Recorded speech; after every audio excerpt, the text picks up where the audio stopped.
திருப்பரங்குன்றம் விவகாரம் இதுல we are not allowing you will face the consequences அப்படின்னு தமிழ்நாட்டோட ஒரு அதிகாரியோட குரல் தமிழ்நாட்டோட ஒட்டுமொத்தமாக குரலாக அன்றைய தினம் எதிரொலித்ததை பார்த்தோம்.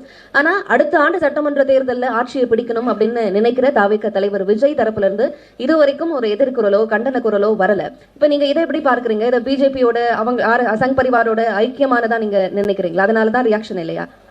என்னை பொறுத்தவரையில் விஜய் தொடங்கப்பட்டிருக்கிற இந்த அரசியல் கட்சியே பின்புலமாக இருந்து தொடங்குவதற்கு எல்லா விதத்திலும் உதவி செய்து உறுதுணையாக இருந்து இந்த கட்சியை வழிநடத்துவதே பாரதிய ஜனதாவும் RSS சங் பரிவார கும்பல்களும் என்று நான் பகிரங்கமாக குற்றம் சாட்டுகிறேன்.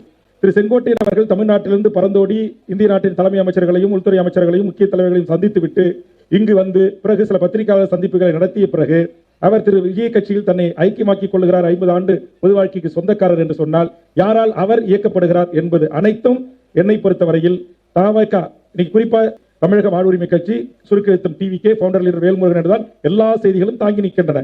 அப்படி இருக்கின்ற போது நான் முறையாக இந்திய தேர்தல் ஆணையத்தில் இப்படி ஒரு கட்சி தொடங்கி அதற்கு சுருக்கெழுத்து டிவிகே என்று பயன்படுத்துகிறார்கள், இது தவறு, தேர்தல் ஆணையம் உரிய அறிவுரைகளை அவர்களுக்கு வழங்க வேண்டும் என்று சொன்னதிலிருந்து அந்த என்னுடைய கடிதத்தையே என்னுடைய வக்கீல் வழக்கறிஞருடைய நோட்டீஸையே தூக்கி குப்பையில் வீசிவிட்டு இன்றைக்கு டிவிகே என்கிற பெயரை அவர்களுக்கு தருகிறார்கள் என்று சொன்னால் தேர்தல் ஆணையத்திலிருந்து உள்துறை அமைச்சகத்திலிருந்து இந்த நாட்டுடைய நாடாளுமன்ற குழுக்கள் வந்து சென்றதிலிருந்து பட்டவர்த்தனமாக தெரிகிறது திரு விஜய் அவர்கள் இந்த நாட்டில் இந்த அரசியல் கட்சியை தொடங்குவதில் இந்திய ஆதிக்க வர்க்கத்தின் எல்லா விதமான கைகளும் இருப்பதோடு மட்டுமல்லாமல் இங்க இருக்கிற மிகப்பெரிய கார்ப்பரேட் பன்னாட்டு பெரும் முதலாளிகளும் அவர்களுக்கும் பின்னால் இருக்கிறார்கள் என்பதுதான் நிதர்சனமான உண்மை.